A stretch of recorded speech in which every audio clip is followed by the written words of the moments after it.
Ibadah kita mulai dengan suatu pengakuan bahwa pertolongan kita adalah di dalam Tuhan yang menjadikan langit dan bumi. Turunlah kiranya atas kita sekalian anugerah dan damai sejahtera dari Allah Bapa, Allah Putra, dan Allah Roh Kudus. Amin.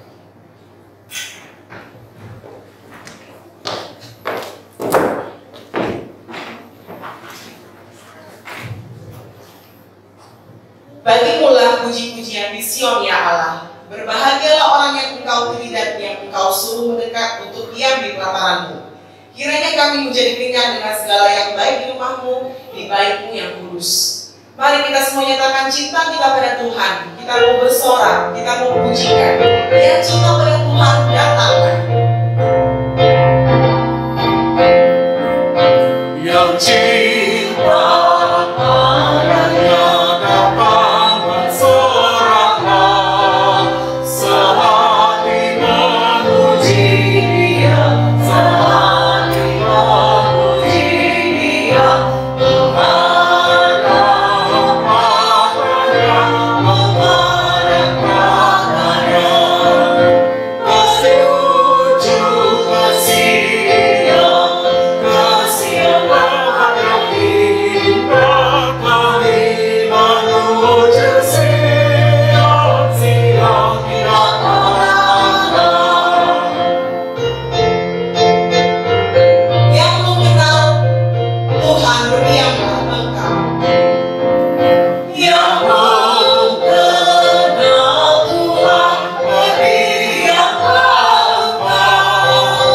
Namun semua anaknya, namun semua anaknya memuji kasih-Nya, memuji kasih-Nya, menuju kasih-Nya, kasih yang terang yang indah kami menuju Sion, Sion yang ada. Jemaat silakan duduk.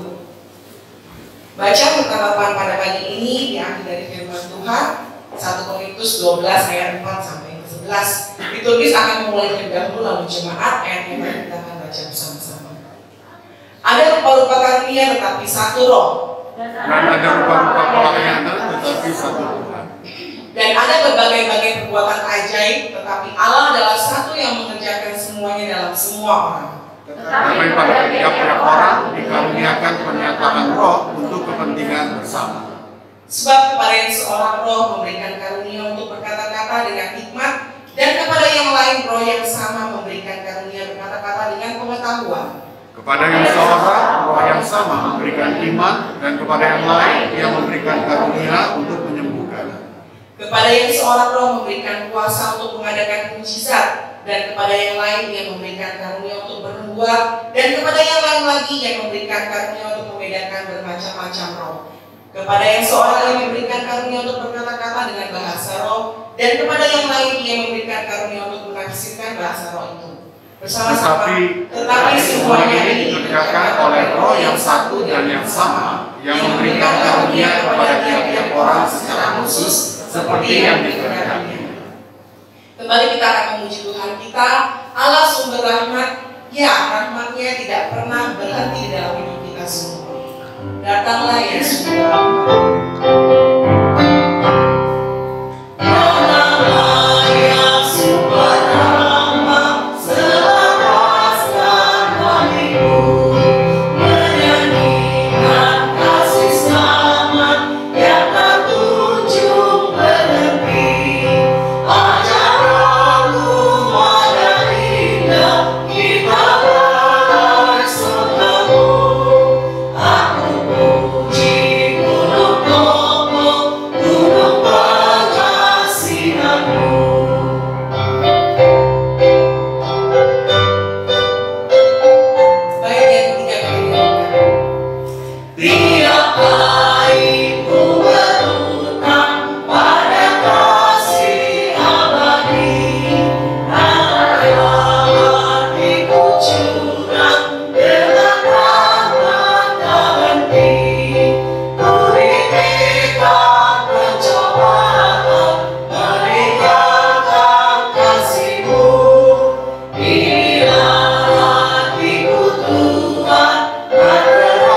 manusia, kita tidak pernah luput dari dosa.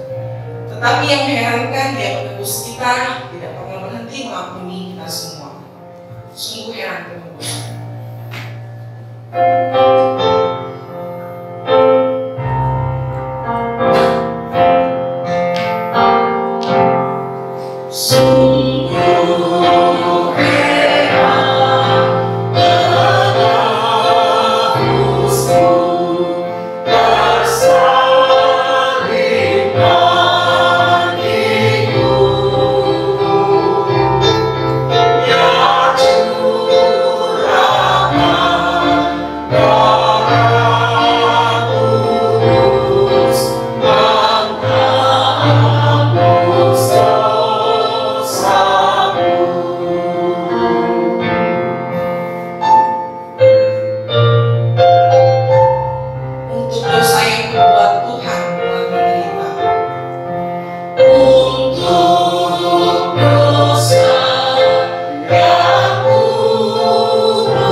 Amsal 28 ayat 13. Siapa menyembunyikan pelanggarannya tidak akan beruntung, tetapi siapa mengakuinya dan meninggalkannya akan disayangi.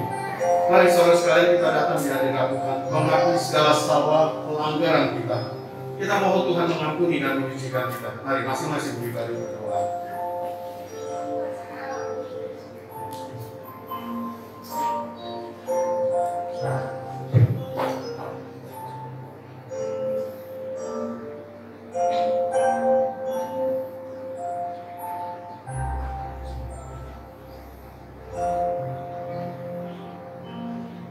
Bapa Surgawi, kami datang di hadirat-Mu ya Tuhan, mengakui segala salah dan dosa kami.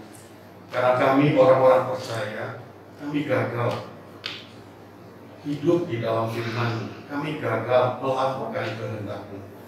Kami yang seharusnya melayani orang lain, menjadi berkat bagi orang lain, tetapi kami hidup bagi diri kami sendiri. Kami tidak peduli pada orang lain. Kami tidak melayani ya Tuhan. Tuhan ampuni kami ya Tuhan. Kalau di dalam kehidupan kami tidak memuliakan Engkau, kami tidak mengerjakan kehendak-Mu, ampuni kami ya Tuhan. Kalaupun kami melayani, kami juga seringkali mengikuti cara-cara kami sendiri. Bahkan itu untuk kebanggaan kami sendiri. Ampuni kami ya Tuhan. Ampuni segala salah dan dosa kami. Terima kasih Tuhan untuk pengampunan. Di dalam nama Yesus kami berdoa. Amin. Kita nyanyikan bait yang ketiga dari nyanyian tadi sebagai respon.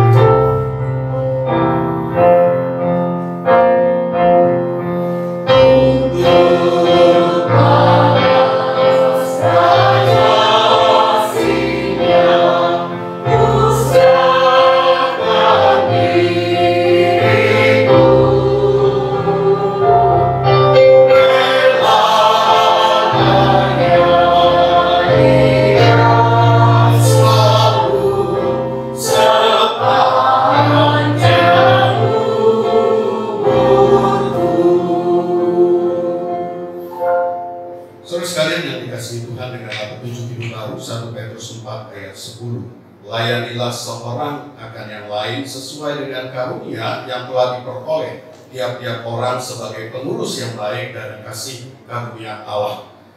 Mari kita bersama-sama kita akan menyatakan pengakuan iman kita, pengakuan iman rasuli.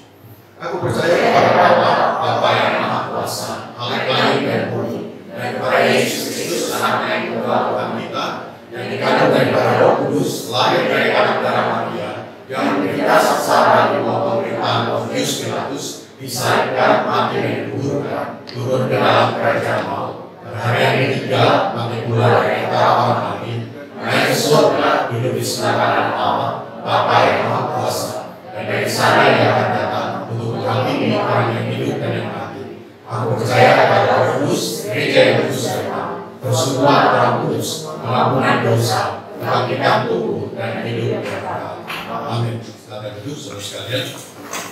Saudara, tentunya khususnya saudara yang mengikuti perjamuan kudus minggu lalu dan minggu sebelumnya, bulan sebelumnya saudara ya, saudara tentu sudah tahu bahwa Injil Vinsu sudah akan tiba begitu ya, akan mulai melayani di bulan November nanti ya sebagai gembala gereja kita di sini ya. Puji Tuhan, Injil Vinsu dan keluarga sudah bersama-sama dengan kita dan hari ini juga mendengarkan firman Tuhan.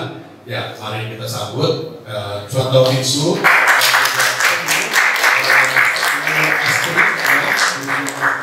dan juga putri mereka, Cleoni, ya. Ayo, Cleoni kasih salam. Terima kasih, ya, puji Tuhan. Ya, saudara sekalian,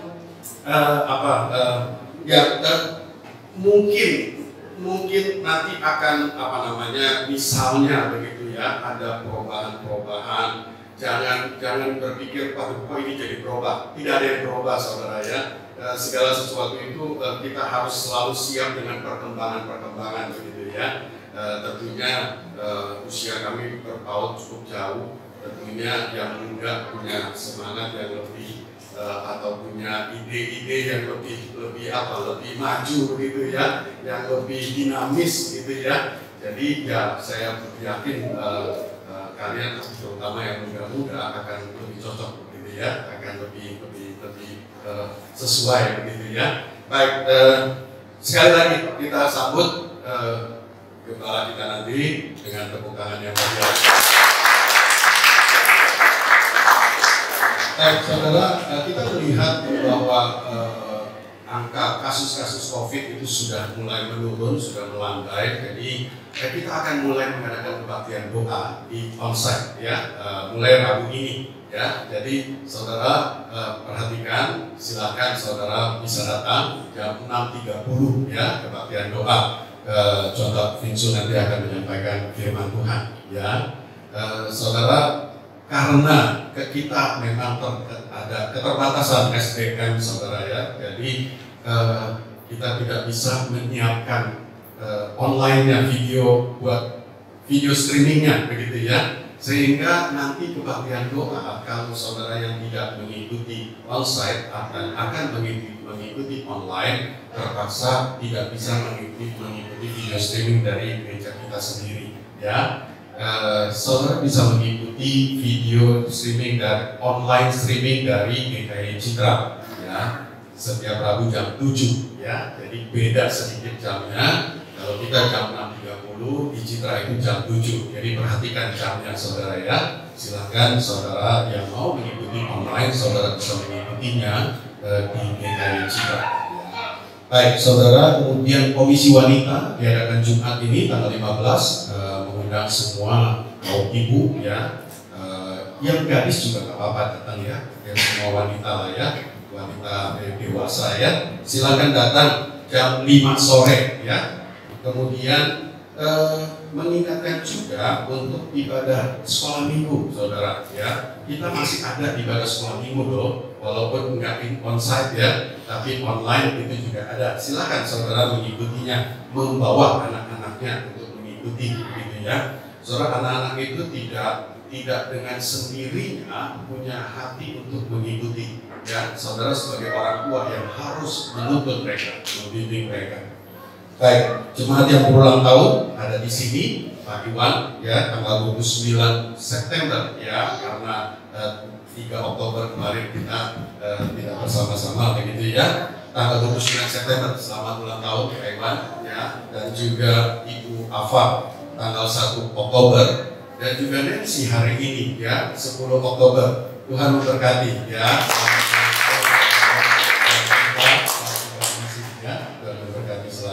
Baik, saudara, itu saja yang menjadi perhatian kita untuk Bapa. Kita akan mendengarkan, merenungkan firman Tuhan. Sebelumnya mari kita mempersiapkan diri kita. Kita nyanyikan, Bila Engkau Tak Besertaku.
beroleh kasih-Mu, tunjukkan jalan-Mu.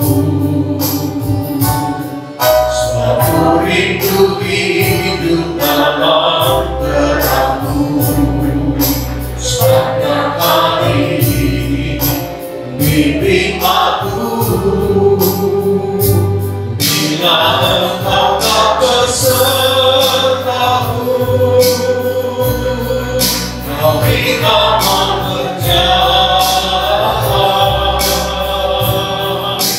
Ku berdoa, pimpin langkahku dengan kasih karunia-Mu. Pimpin langkahku setiap hari, berjalan dalam Roh-Mu. Nyatakan Tuhan kemuliaan-Mu dan berjalanlah denganku. Ku miliki banyak rencana, aku bukan dalam tanpamu. Bila Engkau tak besertaku, kami tak mau berjalan. Ku berdoa, pimpin langkahku dengan kasih karunia-Mu. Pimpin langkahku setiap hari,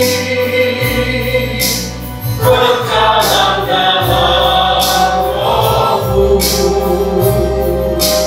Nyatakan Tuhan kemuliaan-Mu dan berjalanlah denganku.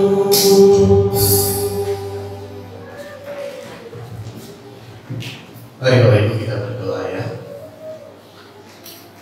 Tuhan, kami sadar bahwa kami hidup tanpa pimpinan Kau, maka hidup kami tidak ada artinya. Kami akan tersesat kalau Engkau tidak memimpin langkah hidup kami. Oleh karena itu Tuhan, kami mohon pertolongan Tuhan, supaya Tuhan memimpin langkah hidup kami, khususnya melalui firman Tuhan pada pagi hari ini. Kami rindu Tuhan nyatakan berkat di tengah-tengah pemberitaan firman Tuhan ini, supaya hidup kami sungguh mengalami perubahan. Kami juga menyerahkan diri dan kuasa dari Tuhan turun atas hamba-Mu ini. Kami serahkan semua ini dan kami berdoa dalam nama Yesus Kristus. Amin. Shalom Bapak Ibu yang kasih Tuhan. Shalom. Gimana kabarnya? Baik. Semua sehat ya? Puji Tuhan. Ya, saya berharap kita semua dalam keadaan yang baik ya. Tuhan senantiasa memberkati dan memelihara hidup kita. Oke, hari ini kita akan bicara tentang tema panggilan melayani. Kita buka Alkitab kita ya di dalam Matius pasal 25. Matius pasal 25 ayat yang 34 sampai 46, tapi saya akan baca ayat 40 dan 45 saja. Saya akan membacakan untuk kita semua. Matius pasal yang ke-25 ayat 40 dan 45 yang saya akan bacakan untuk kita semua.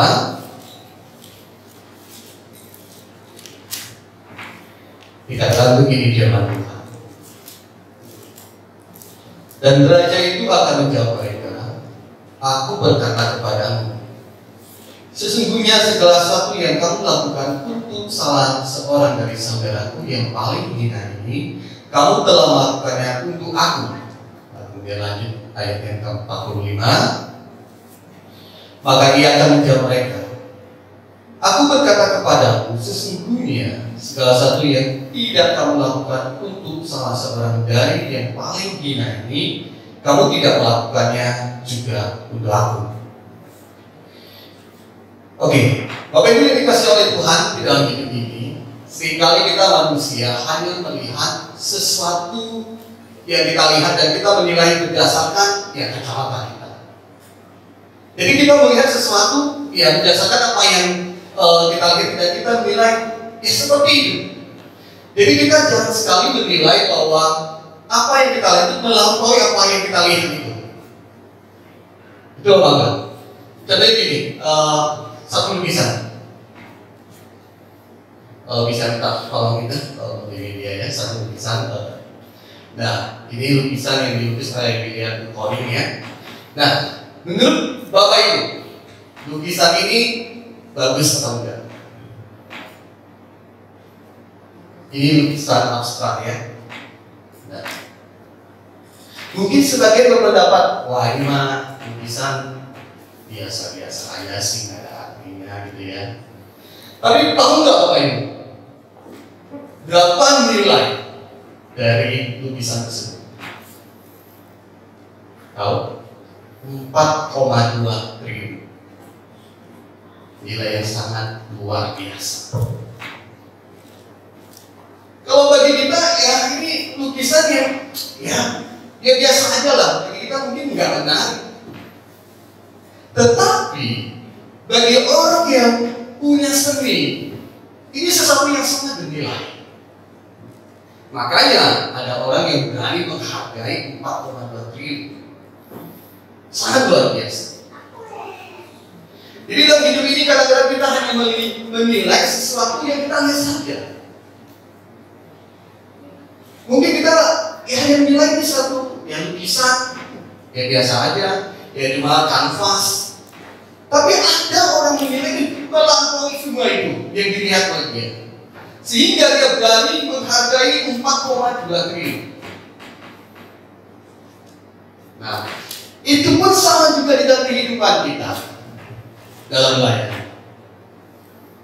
Jadi kadang-kadang kita melayani, kita hanya melihat orang itu yang kelihatan saja. Kita jarang melihat sesuatu yang bernilai di belakang pelayanan itu. Kita menilai pelayanan itu hanya dari sisi manusia. Betul ya? Seringkali kita menilai pelayanan itu hanya berdasarkan sisi manusianya saja. Kita menilai siapa yang kita layani, statusnya apa, kira-kira memberikan keuntungan nggak buat kita. Coba bayangkan ya Bapak Ibu, Bapak Ibu memperlakukan seseorang yang tanda kutip ya lebih dari kita. Bagaimana Bapak Ibu melayani mereka? Pasti memberikan yang terbaik kan? Ya, pasti gitu biasanya gitu ya. Tetapi kalau kita melayani orang yang tanda kutip ya lebih di bawah kita, biasanya apa yang kita lakukan? Maaf suka sembarangan, ya. Kita itu tidak pikir panjang. Jadi ketika kita berkata kita ya tidak berpikir panjang. Mau istilahnya menyinggung atau enggak, ya enggak ada apa-apa lah gitu ya. Jadi itulah kadang-kadang kita manusia, kita lupa bahwa ketika kita melayani sebenarnya kita itu tidak hanya melayani manusia, tetapi yang kita layani adalah Tuhan.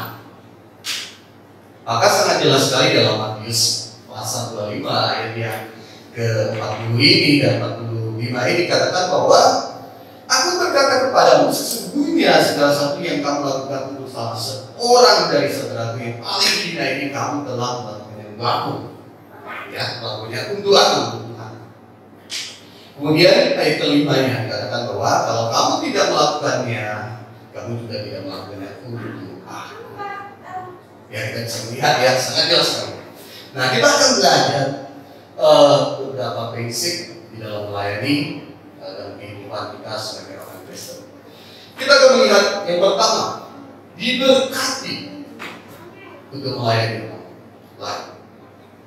Jadi hidup kita itu diberkati oleh Tuhan untuk melayani orang lain. Bapak Ibu, saya tanya, Bapak Ibu lebih suka memberi atau menerima? Kira-kira lebih suka memberi atau menerima? Kita jujur saja dalam hidup kita sebagai manusia. Pasti kebanyakan orang pengen apa? Menerima saja. Tapi jarang memberi. Jadi kadang-kadang kita sebagai orang Kristen ketika kita menerima, kita genggam. Kita tidak mau lepas. Kita berkata ini hak saya. Saya yang kerja, saya yang tiap malam atau dari pagi sampai malam kita bekerja, yaitu hak saya. Saya berhak mendapatkan apa yang menjadi bagian dari hidup saya. Kenapa saya harus membagikan kepada orang lain? Betul ya? Jadi teman-teman dosa kita sebagai manusia seringkali ya kita menggenggam ketika Tuhan memberkati kita berkata itu hak saya. Sehingga kita apa? Jangan sekali kita mau melepas atau membaginya kepada orang lain. Itu bukan konsep Kristen. Konsep Kristen adalah kita diberkati Tuhan, maka kita juga harus memberkati melayani orang lain. Semakin diberkati Tuhan, maka kita semakin melayani orang lain dengan semangat luar biasa. Kita akan melihat di dalam Kejadian pasal 12 ya, ayat pertama sampai yang kedua. Saya akan bacakan kita Kejadian pasal 12 ayat pertama dan kedua, bicara tentang Abraham ya. Saya akan memberitahu kita semua. Berfirmanlah Tuhan kepada Abraham, pergilah dari negerimu dan dari sanak saudaramu dan dari rumah bapamu ini ke negeri yang akan kutunjukkan kepadamu. Aku akan membuat engkau menjadi bangsa yang besar dan memberkati engkau serta membuat namamu masyhur dan engkau akan menjadi berkat. Kira-kira apa yang bisa kita pelajari dari pasal Kejadian 12 ini ya? Kejadian 12 ini ayat pertama dan kedua ini. Nah, kita bisa melihat bahwa Abraham itu tidak hanya menerima berkat Tuhan. Dia dipanggil oleh Tuhan dari satu negeri. Dia diberkati oleh Tuhan, tetapi dia itu tidak hanya menerima berkat Tuhan. Abraham akan menjadi berkat bagi orang lain. Sangat jelas sekali. Di sini kita bisa melihat bahwa Abraham itu tidak hanya menerima berkat Tuhan saja. Berkat itu tidak hanya buat dirinya sendiri, enggak. Tetapi berkat itu juga buat orang lain. Dia harus menyalurkan berkat Tuhan yang dia terima kepada orang lain, sehingga dia akan diberkati juga orang lain. Dalam ayat ini ya. Nah, selain itu juga sebelum memberkati orang lain, Tuhan itu memberkati dulu Abraham. Jadi sebelum dia pergi, Tuhan itu memberkati Abraham dulu. Istilah kalau kita kata sederhananya adalah ya dikasih modal dulu lah. Jadi Abraham itu tidak hanya sekedar dipanggil kemudian disuruh pergi, enggak. Istilah Tuhan memberkati dia dulu. Memberkati dia dulu, kemudian setelah memberkati dia, memberikan dia tanda kutip modal, kemudian suruh dia pergi. Suruh dia pergi dan menjadi berkat bagi orang lain. Itu prinsip. Jadi diberkati dulu, baru berkati orang lain, melayani orang lain. Nah, kita lihat berkat ya. Berkat itu di dalam kehidupan kita katakan ada berkat rohani dan jasmani ya. Ya kalau berkat rohani katakanlah anugerah keselamatan. Bapak Ibu coba bayangkan. Bisa nggak Bapak Ibu memberitakan anugerah keselamatan itu kepada orang lain sebelum Bapak Ibu menerima anugerah keselamatan itu? Saya pikir tidak. Kita lihat di dalam kehidupan orang Kristen, ada orang Kristen yang hidupnya hanya biasa-biasa saja. Bahkan mungkin maafkan saya, sebagai mungkin belum mengalami namanya anugerah keselamatan, tapi mereka mungkin dari kecil jadi Kristen karena keturunannya. Nah, ketika orang belum mengalami namanya keselamatan, bisa nggak dia menceritakan tentang anugerah Tuhan yang besar dalam hidupnya dengan luar biasa kepada orang lain, dengan powerful yang luar biasa itu kepada orang? Kamu harus percaya kepada Tuhan. Ketika kamu percaya kepada Tuhan, kamu mengalami keselamatan. Tidak bisa. Kita bisa membandingkan orang yang mengalami anugerah keselamatan ketika bicara tentang Tuhan dengan orang yang belum mengalami keselamatan ketika bicara tentang Tuhan. Pasti berbeda. Orang yang belum mengalami anugerah keselamatan itu, masa ketika memberitakan firman Tuhan atau memberitakan Injil itu, anugerah keselamatan itu, ya mungkin nggak ada gairah lain, pasti nggak. Nah, jadi kita adalah harus mengalami anugerah keselamatan itu baru bisa ya memberitakan anugerah keselamatan itu atau Injil kepada orang lain sebagai bentuk pelayanan kita, seperti itu ya. Nah, kemudian kita lihat berkat itu dalam pengertian jasmani. Katakanlah sederhana uang ya. Bisa nggak Bapak Ibu membantu orang lain ketika Bapak Ibu sama sekali tidak punya uang, sama sekali nggak punya uang? Ketika ada orang butuh bantuan kita, dia nggak bisa makan mungkin dari pagi sampai sore yang belum makan, terus dia minta sama kita bisa kasih apa enggak? Kalau kita nggak punya uang sama sekali, pasti nggak bisa. Tetapi ketika kita punya berkat itu dalam bentuk uang, kita bisa memberikan. Jadi kita harus mengerti bahwa memang kita itu diberkati Tuhan dulu, baru kita memberkati. Bapak Ibu kerja ya dari pagi mungkin sampai sore, dapatlah katakan 100.000. Katakan 100.000. Nah, 100.000 itu cukup buat kita makan sehari lah ya untuk keluarga kita. Nah, tiba-tiba ada tetangga kita datang nih, minta tolong bagilah 10.000 buat beli makan. Saya itu belum makan. Saya belum makan. Minta 10.000. Nah, kira-kira Bapak Ibu kasih apa enggak? Kalau ada tetangga kita yang belum makan, terus uang kita ya pas 100.000 itu untuk kebutuhan kita sehari-hari, cukup satu hari. Kira-kira mau kasih apa enggak? Kira-kira Bapak Ibu dari hati yang paling dalam mau kasih apa enggak? Kasih. Seharusnya kasih. Kenapa? Karena kita sadar bahwa berkat dari Tuhan. Tidak mungkin kalau Tuhan tidak memberkati kita bisa dapatkan 100.000 itu dari semuanya. Jadi kita harus ingat bahwa berkat Tuhan yang diberikan kepada kita harus kita simpan. Oh, jangan berkata bahwa ini saya kerja keras, saya dari bangun pagi, berangkat pagi, pulang sore atau malam hanya untuk keluarga saya.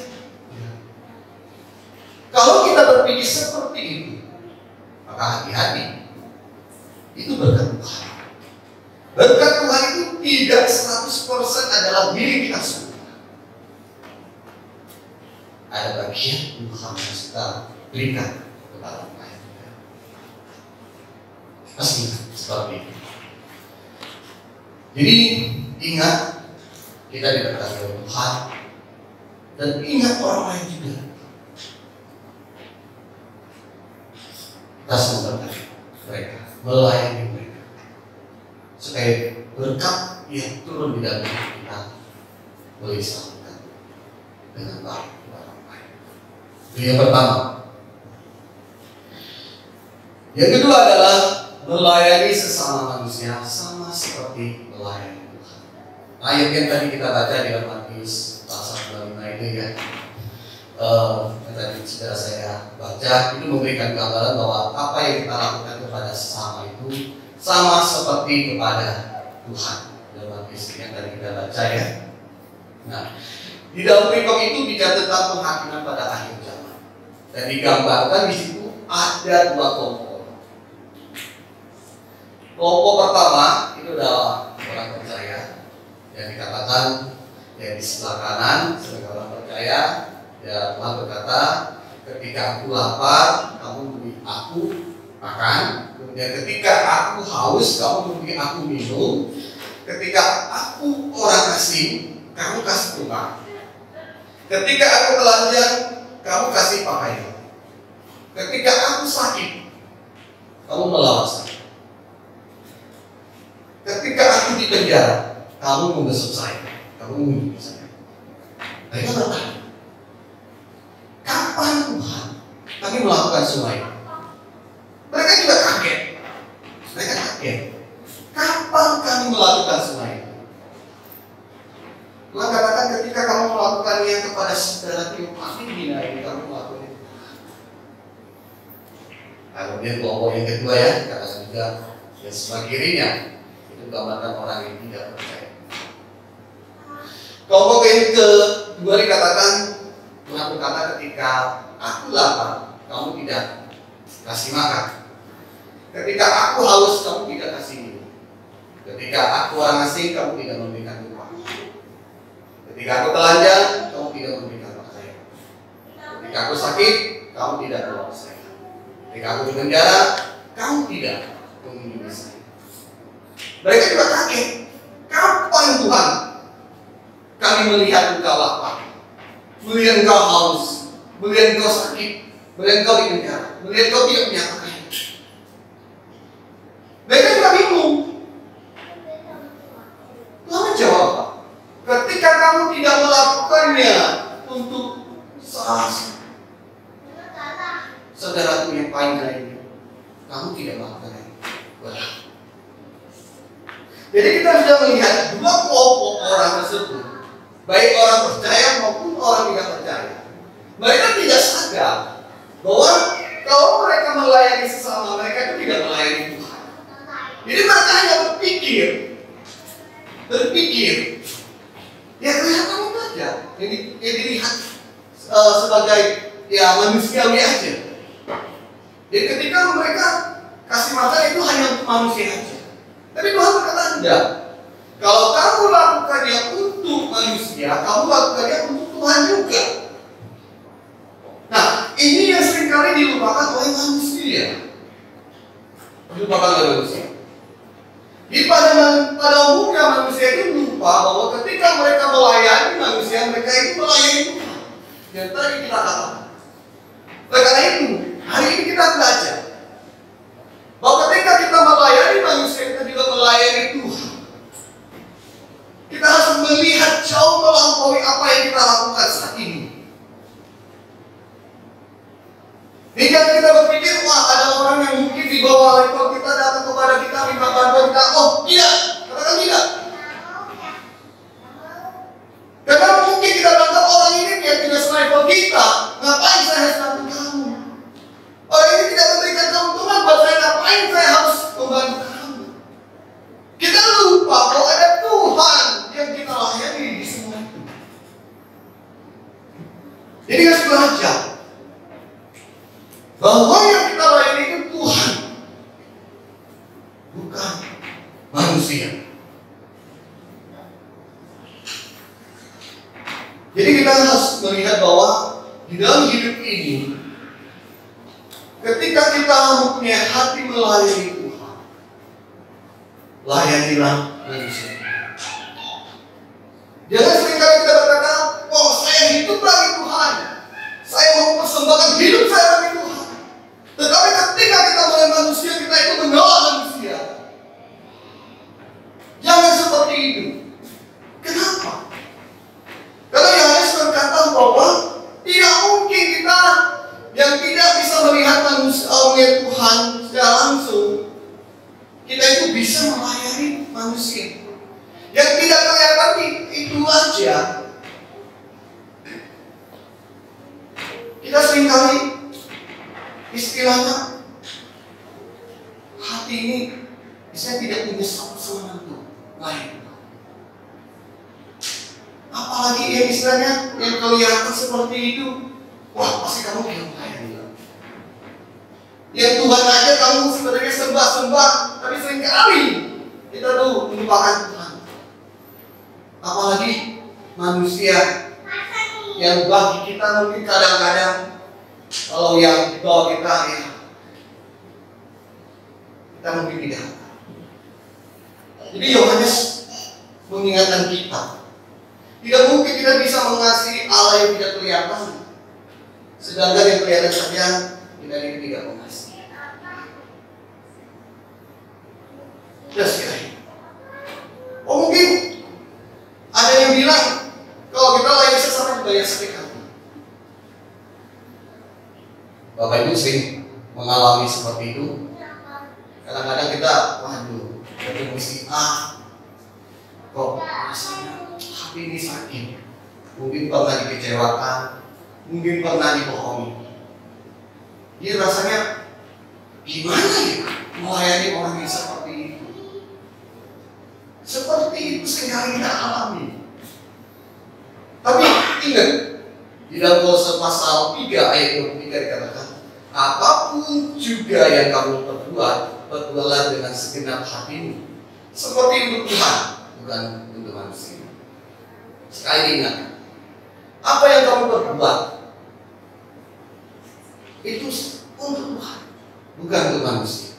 Jadi seringkali kita dikecewakan, kita dibohongi, buat kita sakit hati, dan mungkin kita nggak mau lagi lah ke gereja. Ngapain?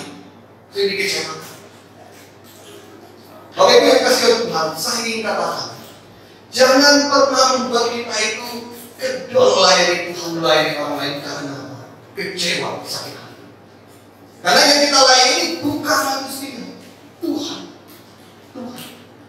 Tetapi kita tetap memang harus bijak beriman supaya pelayanan kita itu efektif, maksimal. Jadi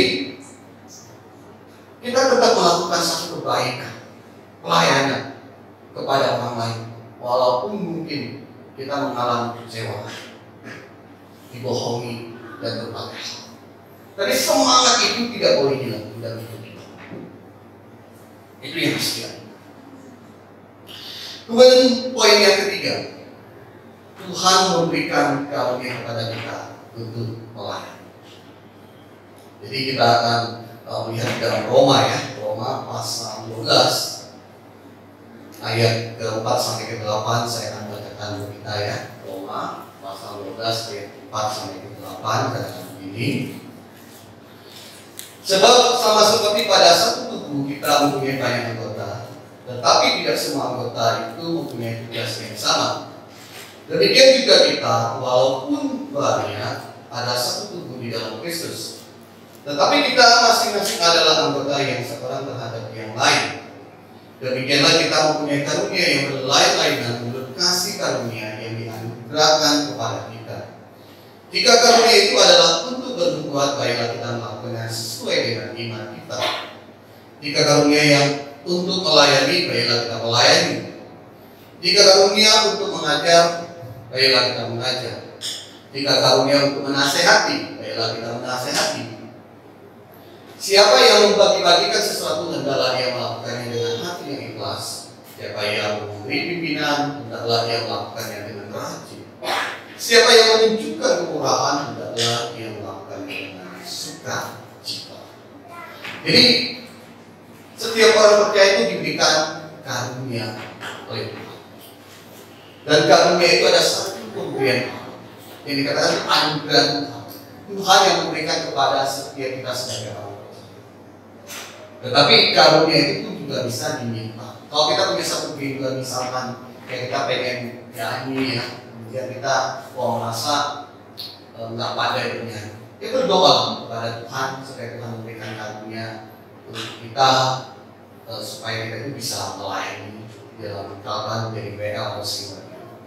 Jadi karunia itu bisa diminta kepada Tuhan, minta kepada Tuhan. Jika kita bisa beriman untuk melayani, karena karunia adalah satu pemberian dari Tuhan. Nah kemudian Paulus berkata bahwa karunia setiap orang itu berbeda-beda. Di sini katakan ada yang berbuat, ada yang melayani, ada yang mengajar, dan ada yang menasihati. Nah, pertanyaan saya adalah, apa sih tujuannya Tuhan memberikan karunia yang berbeda-beda di dalam gereja? Kira-kira Bapak Ibu coba bayangkan, kenapa sih Tuhan itu memberikan karunia yang berbeda-beda dalam komunitas kita, di dalam gereja? Tuhan memberikan karunia yang berbeda-beda supaya kita saling melengkapi, saling melayani satu dengan lain. bayangkan, kalau di sini hanya ada yang bisa misalkan mengajar, terus yang melayani yang lain siapa? Tidak bisa. Timpang. Kalau hanya ada yang bisa berdua, yang ngajar siapa? Tidak bisa juga. Jadi harus saling melengkapi satu dengan lain. Kita gambarkan dengan satu buku lah ya. Kalau tubuh itu hanya punya kaki, nggak punya tangan, hidupnya normal apa enggak? Kalau punya kaki, nggak punya tangan, pasti juga nggak mau. Jadi Tuhan memberikan karunia yang berbeda-beda supaya saling melengkapi satu dengan lainnya. Supaya apa? Supaya pekerjaan Tuhan jauh lebih besar, lebih efektif lagi. Membangun pekerjaan Tuhan, membangun gereja yang besar. Jadi Tuhan memberikan karunia yang berbeda-beda kepada kita supaya kita bisa saling melengkapi satu dengan lain. Sehingga kita dia diberikan karunia. Jangan pernah berkata bahwa oh saya ini lebih hebat dibandingkan si A. Saya ini lebih pintar, saya bisa ini, bisa itu. Wah, saya ini multi talents. No. Semua itu karunia Tuhan. Tuhan memberikan karunia kepada kita bukan untuk bersaing di dalam gereja, bukan untuk menunjukkan diri saya paling hebat di dalam gereja. Enggak. Tuhan memberikan karunia kepada kita untuk melengkapi, untuk melayani satu dengan lainnya supaya pekerjaan Tuhan itu lebih besar lagi di dalam gereja. Banyak jiwa-jiwa yang dijangkau, banyak orang-orang dikembangkan yang semakin hidup semakin baik dalam kehidupannya sehari-hari. Jadi kita harus mengerti Tuhan memberikan karunia kepada kita untuk pekerjaan Tuhan, bukan untuk kepentingan diri sendiri. Enggak. Karena itu, apa yang Tuhan berikan dalam hidup kita, kita harus pergunakan untuk Tuhan. Dan ingat juga, bahwa ketika kita menjadi orang percaya, kita sudah menerima karunia dari Tuhan. Ini masalah. Tuhan memberikan karunia kepada kita.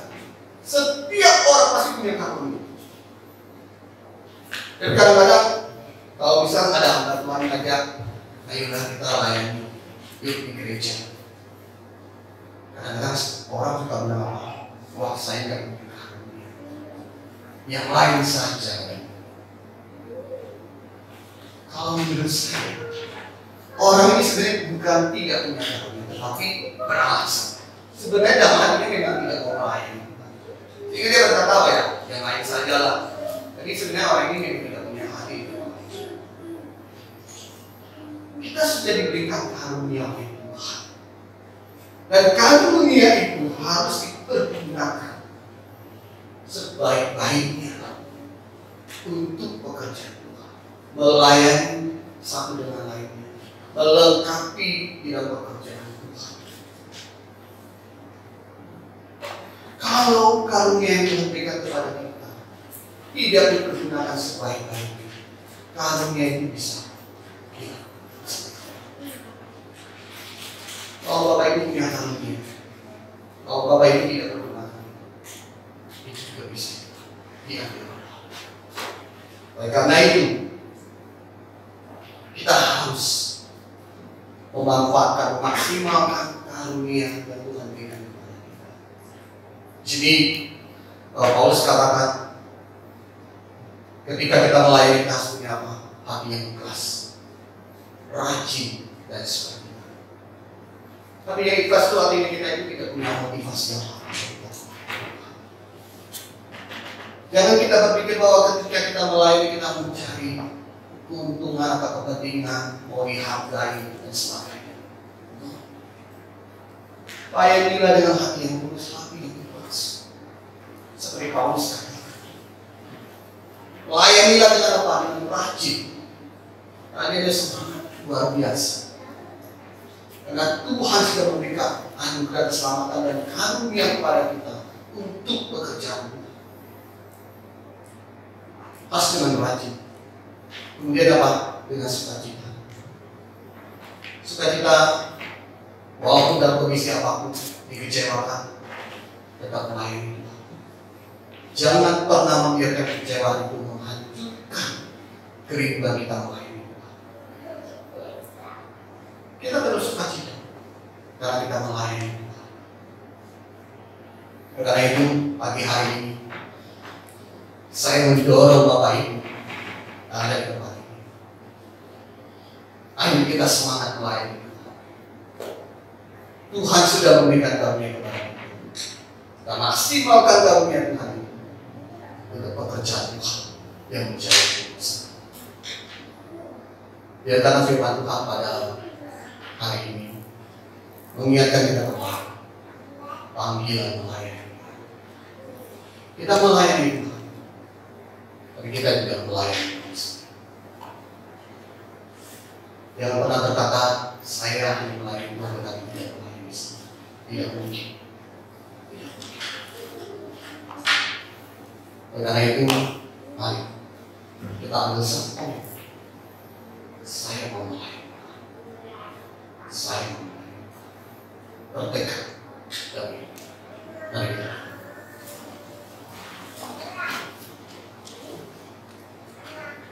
Tuhan, terima kasih untuk firman Tuhan pagi ini, mengingatkan kami kembali bahwa kami dipanggil oleh Tuhan untuk melayani sesama, melayani Tuhan. Ketika kami melayani sesama, kami melayani Tuhan. Tuhan, ampuni kami selama ini. Mungkin selama ini kami tidak punya satu semangat untuk melayani. Tapi hari ini kami diingatkan bahwa Tuhan sudah memberikan karunia kepada kami, sehingga kami harus memaksimalkan karunia itu untuk pekerjaan Tuhan, membangun gereja, melayani sesama Tuhan. Tolong kami, berikan hati yang mau berkomitmen, berikan satu kerinduan di dalam hati kami, sehingga kami betul-betul mau melayani Tuhan sampai akhir. Tuhan berkatilah setiap kami, supaya hidup kami sungguh-sungguh kami persembahkan hanya untuk kemuliaan. Kami serahkan semua ini dengan berdoa hanya di dalam nama Yesus Kristus. Amin.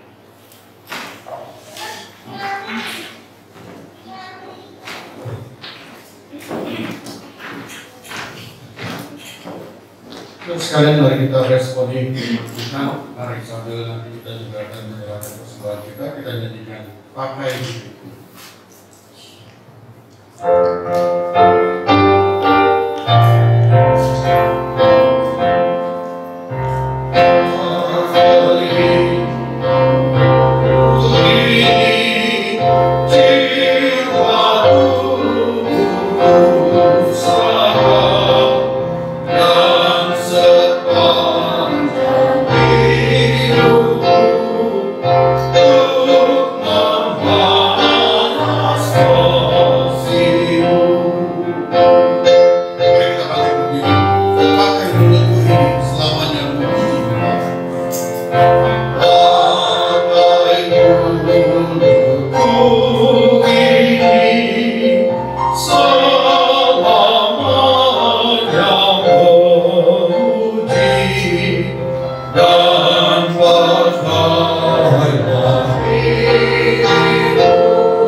Kita bersyukur pertama-tama bahwa Tuhan sudah membuat kondisi pandemi sudah lebih baik, sehingga kita sudah akan memulai kebaktian doa. Tetapi biarlah Tuhan menolong supaya melindungi kita semua, supaya kebaktian doa juga tidak menjadi sumber penularan, tidak menjadi klaster begitu ya. Dan kita juga berdoa untuk kebaktian-kebaktian yang lain, khususnya kebaktian remaja yang kita pikirkan mungkin sudah akan kita lebih cepat dimulai gitu ya. Dan juga untuk sekolah minggu kiranya Tuhan juga menolong supaya bisa juga diadakan. Mari kita berdoa bersama-sama. Tuhan, kami bersyukur Engkau terus memberkati kami, memelihara kehidupan kami, dan saat ini kami membawa persembahan kami padamu ya Tuhan. Kiranya Engkau kuduskan persembahan ini, menjadi persembahan yang harum di hadirat-Mu, menjadi persembahan yang bermanfaat, berguna untuk pelayanan kami di tempat ini. Tuhan, saat ini juga kami bersyukur untuk kondisi pandemi yang sudah lebih baik. Kami sudah lebih leluasa untuk beraktivitas dan kami akan memulai kebaktian doa mulai Rabu ini. Tuhan, kiranya Kau melindungi kami semua supaya ketika kami melakukan kebaktian onsite ini, kami juga terhindar dari penularan, terhindar dari sakit penyakit. Kiranya Kau juga jaga kehidupan kami di luar supaya kami tetap sehat ya Tuhan. Tuhan, kami juga mengingat akan pelayanan gereja yang lain, kebaktian-kebaktian yang lain, sekolah minggu, remaja. Tuhan, kami mau menyerahkan ya Tuhan akan kondisi ini supaya akan lebih baik, sehingga remaja yang kami pikirkan akan kami mulai lagi itu dapat terlaksana. Kiranya tidak ada kemudian penularan atau tidak ada hal-hal yang buruk yang terjadi. Juga kami menyerahkan ya Tuhan akan kebaktian sekolah minggu. Kiranya Kau juga memberkati supaya kami juga dapat mengadakannya. Dan saat ini ketika kami belum dapat mengadakan, kiranya Kau juga terus memberi hikmat kepada anak-anak dan kepada orang tua supaya mereka tetap dapat mengikuti kebaktian sekolah minggu melalui online itu dengan baik. Terima kasih Tuhan. Kami berdoa di dalam nama Yesus. Amin. Saudara, mari kita akhiri ibadah kita. Kemuliaan bagi Allah Tritunggal, Rasulullah.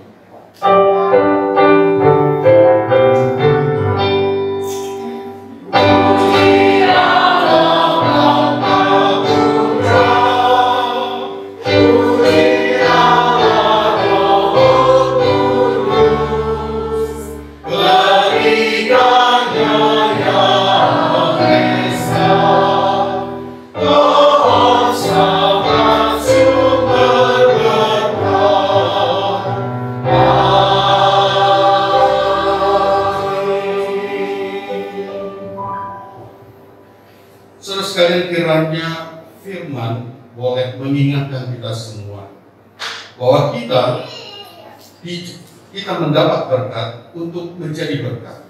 Kita dipanggil untuk melayani di dalam kehidupan kita. Biarlah ini terus mengingatkan kita supaya kita mengambil bagian setiap apapun yang kita lakukan di dalam aktivitas kita sehari-hari. Kita mengingat untuk melayani Tuhan dengan melayani sesama. Mari arahkan hati dan pikiran kita kepada Tuhan, kita akan menerima berkat Tuhan.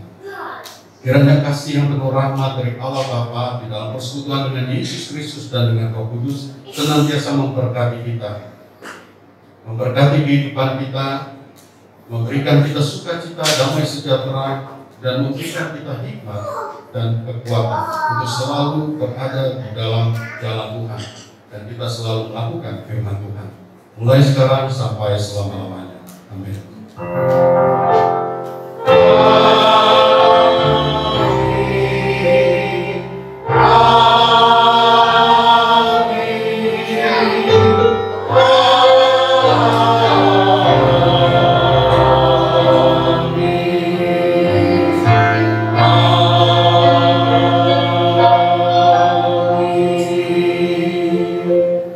Silakan duduk, saudara sekalian. Satu, dua, tiga.